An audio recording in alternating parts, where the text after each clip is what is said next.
E vamos lá, mais uma vez aqui dando sequência ao nosso assunto de banco de dados, dos nossos aspectos operacionais e detalhando finalmente os algoritmos de recuperação em caso de falha. Após a preparação feita com a aula passada, vamos agora começar o detalhamento desses algoritmos que têm recuperação, em primeiro lugar, baseada em log. Conforme já detalhamos na aula passada, os registros de log eles têm anotações sobre segurança, sobre concorrência e, especialmente, algumas anotações são voltadas à recuperação em caso de falha. Então, as transações deixam lá o seu identificador, o dado que ela está manipulando, o valor antigo desse dado e o valor novo, além dos registros de checkpoint e commit point, quando é necessário ou quando é programado para ter. E tudo isso em conjunto é usado para poder fazer funcionar os algoritmos de recuperação baseado em log. E nesse caso nós temos dois protocolos a seguir, o da modificação adiada e o da modificação imediata. Então, no caso da modificação adiada, é o seguinte: a garantia de atomicidade vem da gravação primeiro no log e somente na checagem para commit é que o banco de dados é alterado. A vantagem: se a transação falhar, o log é ignorado e a tabela não foi mexida. Ganha-se tempo, Mas a gente vai ver depois que isso aí não é tão legal assim não. A gravação do banco de dados ocorre com a transação parcialmente confirmada. Ou seja, todas as operações são executadas com sucesso e as checagens já estão sendo feitas. Em caso de abort, o log é ignorado, os dados do banco não são afetados. Beleza. O registro de valor antigo no log não precisa, então o log fica um pouquinho menor. E esse protocolo é conhecido como No Undo Redo. Por que esse protocolo não é tão legal assim? Ele tá supondo que esse banco de dados vai falhar muito. E quem é que faz alguma coisa para falhar muito, A gente sempre procura trabalhar com a hipótese do vai dar certo na maioria das vezes. Eu, quando venho para uma aula, para conversar com vocês em uma aula, eu penso, vai dar certo, Eu não vou precisar repetir essa aula. Então, o pensamento de todo mundo quando vai fazer um trabalho é, vai dar certo, Então, como esse protocolo ele é meio pessimista, ele não é tão legal assim, ele não é tão preferência da galera, Então nós temos como vantagens a agilidade no registro do log, a agilidade em caso de abort, quando dá errado, Falhas durante a execução não afetam o banco de dados, Por isso tem agilidade em caso de abort. E apenas operações de redo são feitas em caso de recuperação de uma transação. Ah, falhou e tal, bora ver qual foi a parte da transação que deu errado. Reexecuta aí, rapaz, para ver. Ah, foi bem aqui que deu errado. Executou, bacana agora. Então agora grava. Então nesse caso a transação foi recuperada. Ah, não tem como recuperar essa transação não. Deixa aí que mais tarde a gente executa de novo ela todinha. Aí a tabela não foi mexida. Então olha aí, log. Tu gravou à toa aí que eu executei essa transação. Esquece. Desvantagem, demora adicional em caso de sucesso.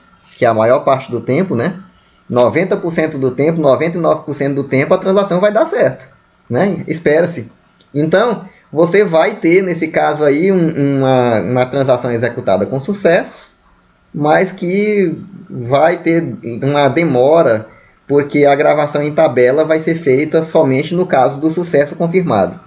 Durante um período de tempo, o dado fica apenas no log, então isso aí também não é legal. A gente já implementa tanta coisa de segurança, controle de acesso e tal, para a tabela do banco, E, de repente, o log, que é um arquivo texto, vai conter o dado por um bom tempo, até que a transação termine.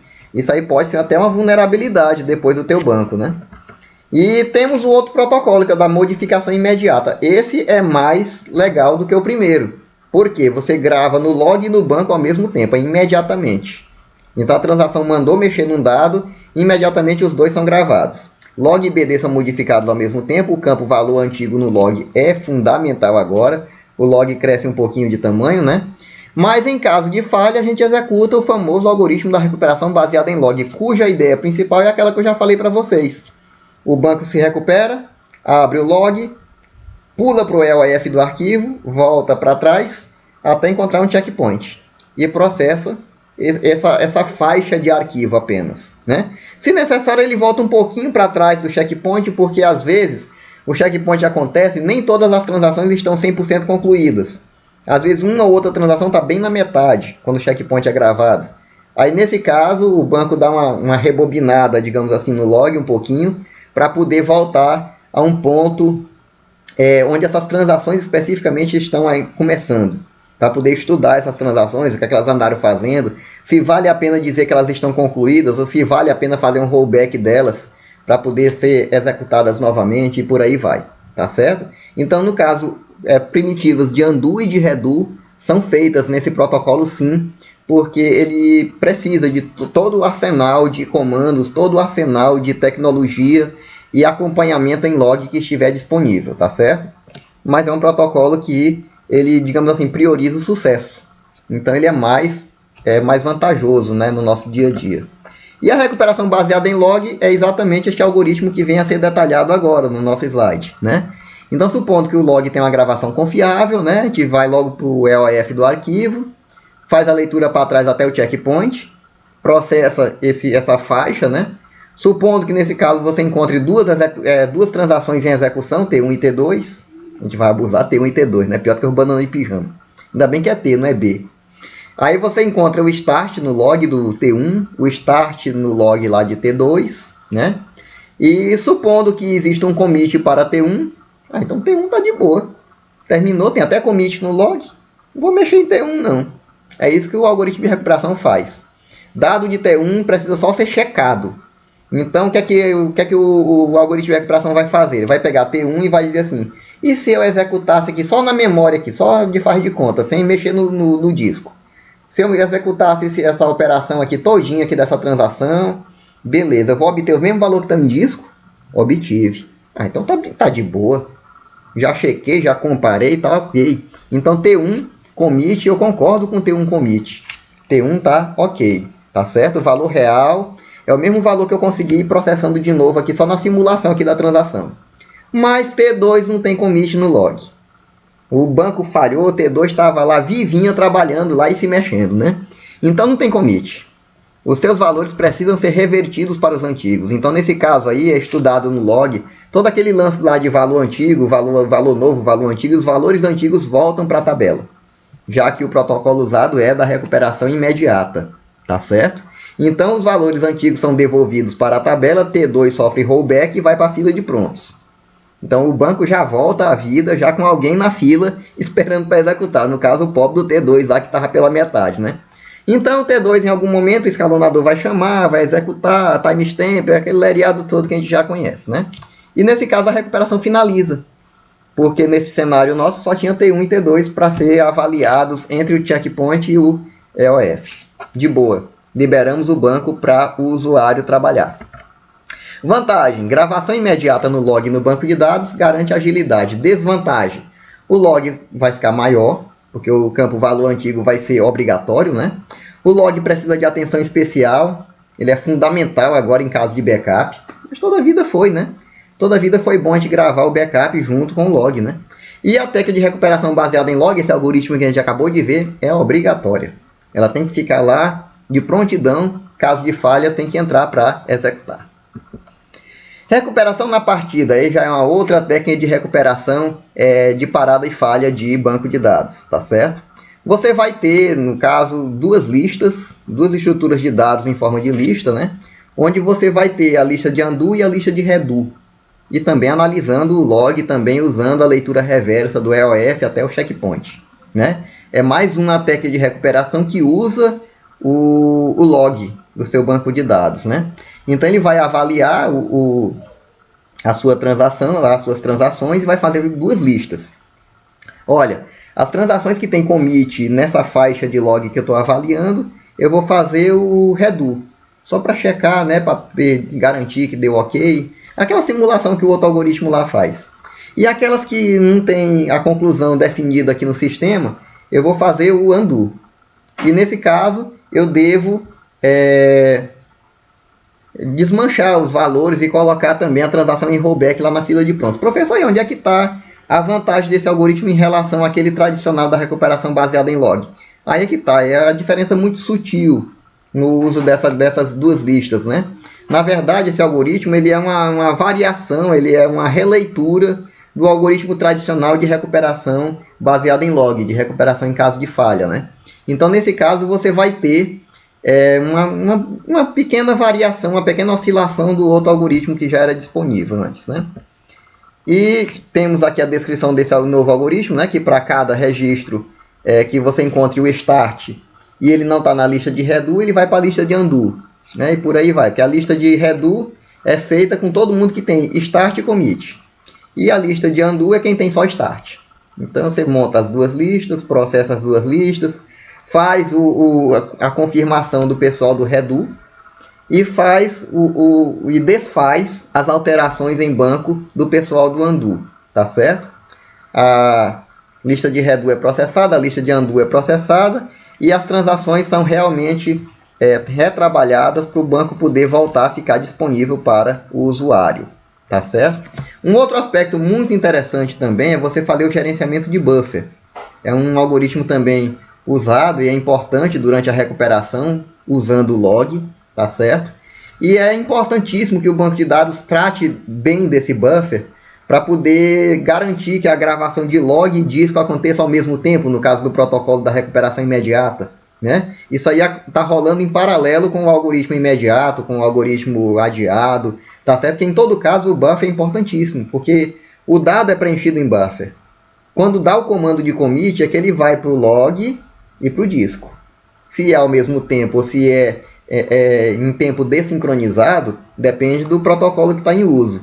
Mas de qualquer forma esse buffer, que é essa área intermediária e temporária de memória, aonde o dado é devidamente editado, digamos assim, ele tem que sofrer uma atenção especial nossa, né? Então o tempo de residência do log em memória volátil deve ser controlado para não ser nem muito grande e nem muito pequeno. E sempre que o log for descarregado em disco também, né, se for protocolo de recuperação de atualização imediata, o dado também deve ser descarregado em tabela. Então é o dobro de acesso lá da cabeça do disco, lá no disco rígido. Porém, se você passar muito tempo com o log em memória RAM, no caso no buffer, né, você corre o risco de, durante uma falha, o próprio log ficar perdido, né? Excesso de gravação de log diminui o desempenho do servidor. E poucas gravações de log colocam em risco a confiabilidade desse log. E a confiabilidade do próprio banco de dados mesmo, né? Então, para garantir a confiabilidade do log, é utilizada a regra WAL, ou VAL, como queiram, né? WAL, Write Ahead Logging. Ela deve ser respeitada. E que regra é essa? Essa regra que nós vamos detalhar a partir desse slide agora. Quando uma transação tem seu commit autorizado, terminou a transação, não tem mais o que fazer nessa transação não. Aí o banco está naquele estado lá, que ele vai para aquele estado de pré-checagem, né, de pré-commit da transação. Aí ele começa lá, rapaz, essa transação aqui parece que deu certo. Então o log deve ser gravado logo. E mesmo que seja recuperação, protocolo de atualização imediata, esse log vai se refletir na tabela a seguir, né? Mas primeiro, é que nem aquela história de, em caso de despressurização do avião, tá? Você e uma criança, você primeiro coloca a sua máscara de oxigênio, depois coloca na da criança. Ah, a criança que se lasque? Não. Porque você primeiro precisa estar consciente para poder saber socorrer a criança que está sob seus cuidados, né? Porque se você primeiro puser a máscara na criança, corre o risco de você colocar a máscara na criança e ficar inconsciente. Aí o que é que você fez da vida, né? Porque o problema da despressurização do avião é que você perde a consciência devido à falta de oxigênio no cérebro. Então a regra WAL é a mesma coisa, ou algo parecido com isso, né? Quando você manda descarregar o buffer no disco, primeiro log. Aí mesmo que seja o protocolo imediato, aí o log chega no disco e diz, agora a tabela é contigo. Tá aí os dados para tu gravar, tá certo? Então antes de um bloco de dados da memória principal ser enviado ao banco, o log deve ser gravado em memória estável, sempre, tá? De acordo com a regra Write Ahead Logging. O buffer do banco de dados garante a confiabilidade do log. O sistema operacional deve ter muita interação com esse recurso, né? E deve ajudar a controlar, deve prover mecanismos de acesso eficiente ao disco. Caso o sistema operacional também implemente buffer de disco, esse também tem que interagir com o SGBD de uma forma clara para evitar problemas também de atraso na gravação deste log por culpa do SO. Porque pode acontecer isso também, né? Vai que ele está atualizando o SO e o SO, não, eu estou aqui com um update ativo aqui. Eu não posso gravar nada no disco agora não, porque eu estou em pleno update. Já pensou a confusão que seria? Né? Não dá para você trabalhar com um sistema desse. Mas, tendo a interação ok, o sistema operacional não vai atrapalhar a nossa vida no nosso banco de dados, tá certo? Uma outra técnica, e dessa vez uma técnica que não depende de log, pode ser usada para recuperação em caso de falha. É a técnica de página de imagem, também conhecida como Shadow. Ih, rapaz, mas essa técnica aqui é uma dor de cabeça só. Mas fazer o que? Ela existe, a gente precisa falar para vocês, né? É uma técnica que vai ter o seu banco de dados distribuído como se fosse em lotes do disco, né? Então, você vai ter esse dado aqui nessa página e vai ter na outra página também. O valor antigo do dado vai estar nessa página, mas quando eu vou fazer um update num registro, esse registro é copiado para outra página com o valor novo gravado lá. Ah, a transação falhou, então nós vamos enxergar essa página. Ah, a transação deu certo, vamos enxergar essa página então. Veja só, né? Isso aí gera um belo desperdício de espaço. Isso aí também gera um belo problema. Porque quando eu fizer uma terceira alteração nesse dado, eu vou ficar com a versão anterior da anterior desse dado, que já não interessa mais. Em caso de falha, eu tenho essa. Em caso de sucesso, eu tenho essa. E aquela que é anterior da anterior é lixo. Aí eu tenho que ter um mecanismo de garbage collector, que é de coleta de lixo, para ele poder passar lá e dizer, não, essa daqui é anterior da anterior, joga fora, é área livre. Daqui a pouco você pode voltar a ocupar. Então você vê que é uma técnica muito dispendiosa de espaço. É uma técnica que envolve complexidade, é uma técnica que envolve o famigerado ponteiro. Vocês conhecem a estrutura de dados mais famigerada do que ponteiro? Eu particularmente não gosto muito de trabalhar com ponteiro, né? Não fico muito à vontade. Mas tem certas coisas que é o jeito de usar ponteiro, né? A gente sabe disso. Mas elas são as estruturas de dados um dadozinho bem selvagemzinho que a gente tem para controlar, né? Então, dependemos deles nesse caso aí do Shadow. E temos aqui uma figurinha que vai ilustrar esse negócio aqui de uma maneira que você vai ver, meu Deus, que confusão é essa? Mas é isso mesmo, pessoal. É uma figura de... Você vê que esse banco de dados está todo indexado. Por sinal, né, antigamente se usava muito o tal do índice de banco de dados para deixar pré-ordenados os dados, né, em ordem alfabética e tal. Mas naquele tempo, pessoal, o computador era meio fraquinho, né? Você botava um order by no seu SQL, era meio que matar o processador do computador. Hoje em dia você bota um order by e o computador não sente nem cócega na ponta do nariz, né? Então, naquele tempo que fazia toda a diferença, você tinha uns arquivos assim cheio de ponteiro para criar índice, não sei o que. Era uma visão do quinto dos infernos, não é verdade? Então, a gente tem hoje aqui o nosso banco de dados todo fatiado nesse algoritmo de Shadow, né? E temos a versão atualizada das páginas, né? E a versão não atualizada das páginas de imagem.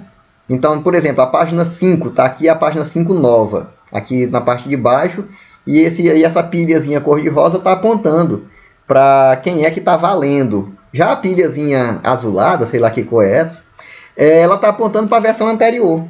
Então a página 5 dessa pilha aqui, ela está lá no início do meu banco de dados. Já a página atual, ela está lá no final. Então veja aí a confusão. Se a minha página 5 for modificada novamente, aí essa lá do final ela passa a ser apontada por essa tabela azul.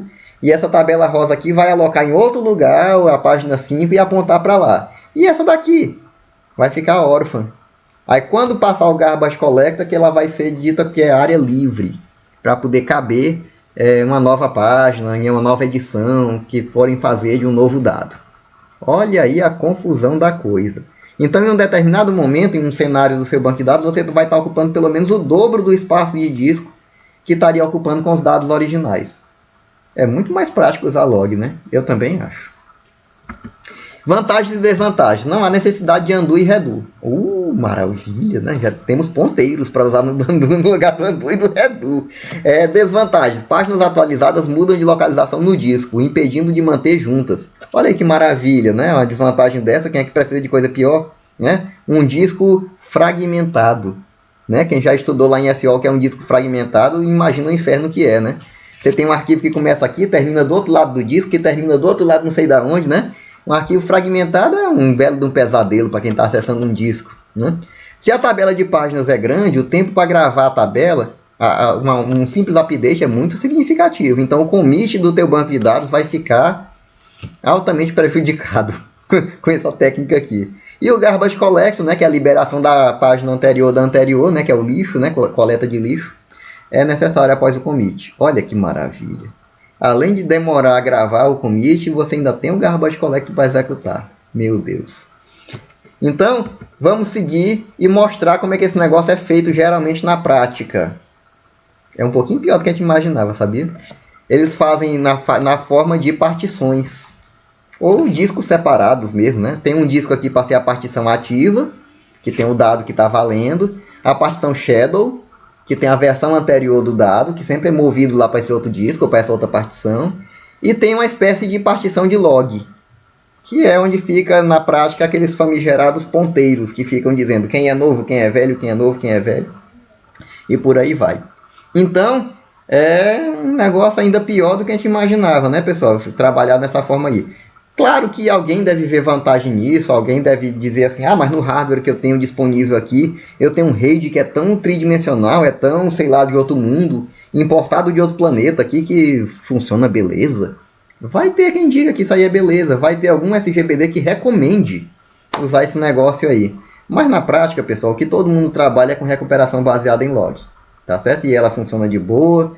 Esse MySQL que está instalado bem no teu computador, que tu vai instalar daqui a alguns dias, né, quando a gente evoluir um pouquinho o nosso curso, ele vai trabalhar com log, você não vai nem perceber que seu computador vai morrer tanto assim, né?